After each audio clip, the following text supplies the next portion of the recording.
These are the workflows for a retrieval-augmented generation chatbot built for company documents. As you can see, there are two workflows in this setup.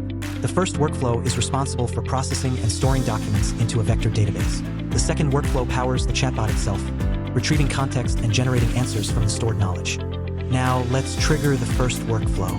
This flow reads the input company documents, converts them into embeddings, and stores them inside a Pincone index. You can see that the index is currently empty, but as the workflow runs, the data is being added in real time. This stored knowledge will later be used to answer queries. Here, you can see the Pincone index updating as the documents are stored. This stored knowledge will later be used to answer queries. Once the first workflow is complete, we trigger the second one.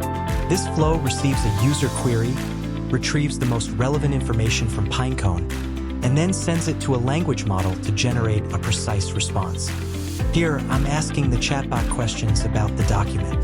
The answers are accurate because the system is retrieving directly from the company's own knowledge base, rather than relying on generic information. With this two-step setup, you get a powerful chatbot that is grounded in your company's documents, ensuring reliable and context-aware answers.